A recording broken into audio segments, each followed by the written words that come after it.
Hey, it's BRB, and I am anxious to get going on this particular special series of terrific TV toys because, frankly, these things are piling up. We're going to be taking a look at the action figures done by Figures Toy Company for the 1966 Batman TV series.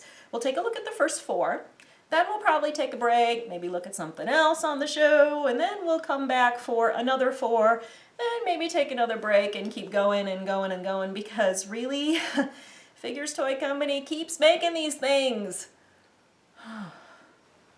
That fiendish Riddler is next on our hit list, as played by Frank Gorshin for this particular figure by Figures Toy Company, although there was another man who took on the mantle of the Riddler in the original 1966 Batman series, and that was Mr. John Astin from the Addams Family. But anyways, we're going to talk about Frank Gorshin because it's his likeness that we see on the packaging for this third figure in the first series by Figures Toy Company celebrating this classic superhero TV show.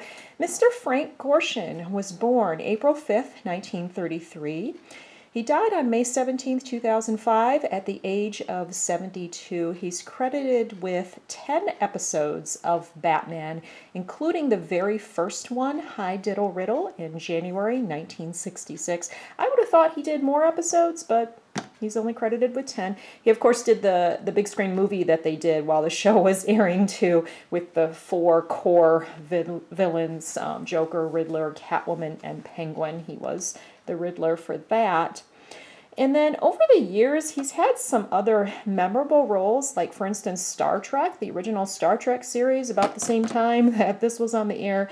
He played a very cool and well-remembered character that was the half white, half black guy in the leotards, and actually that character had a classic Mego figure in the Star Trek line, so it was memorable enough to have that figure. Very funny episode, and definitely a social commentary. Great Star Trek episode for social commentary about discrimination and all of that.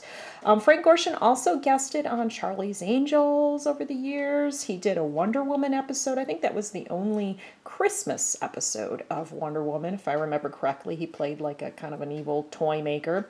And his resume goes all the way back to 1956. And I got the chance to interview Frank Gorshin and meet him also. I met him at the Mid-Ohio Con shortly after I had interviewed him for a more recent role that he did on a TV show called Black Scorpion that was on in 2001, and he played a villain named Clockwise. And it was neat because it was a phone interview, and he was definitely the entertainer because he just slipped right into character during this phone interview. Definitely loved to wow and entertain people.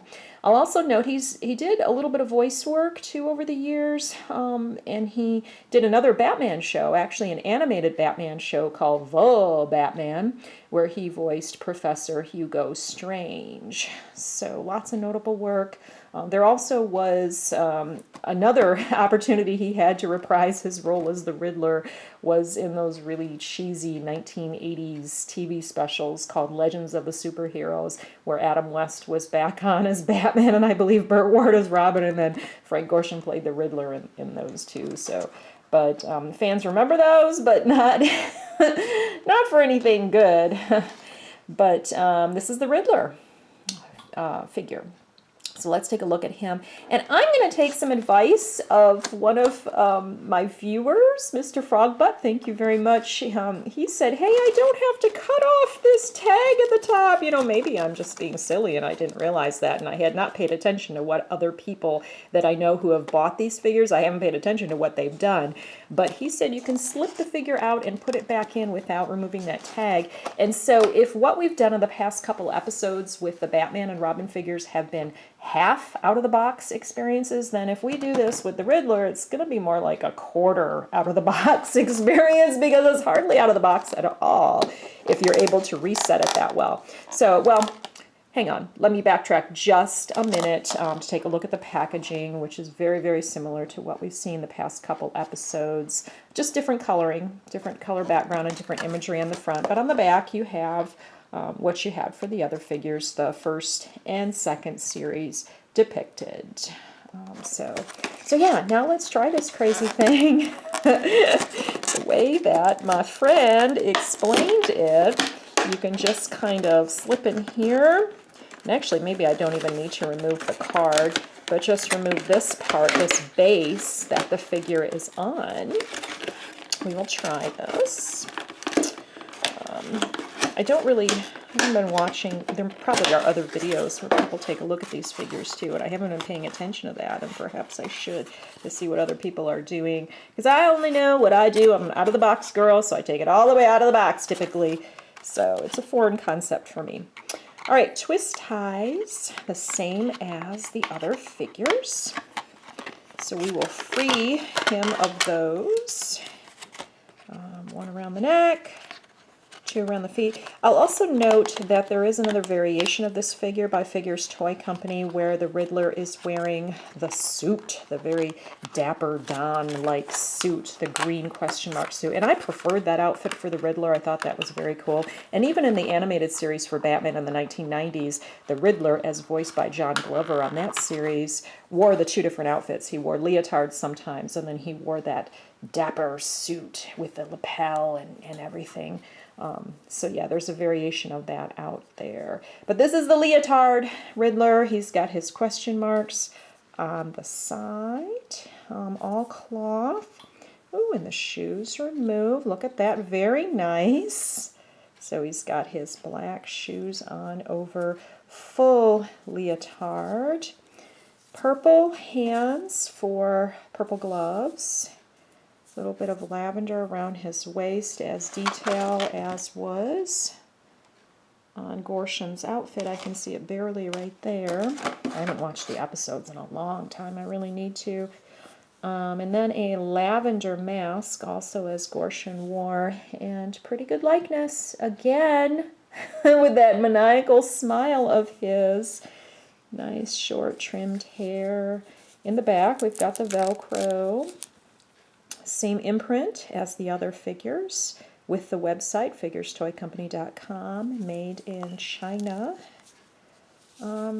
Very simple figure, nothing to lose here for parts except maybe the shoes if a kid gets a hold of this. But you know, we know that these figures are geared toward us adult collectors who have known the show, grown up with the show, watched the show over the years.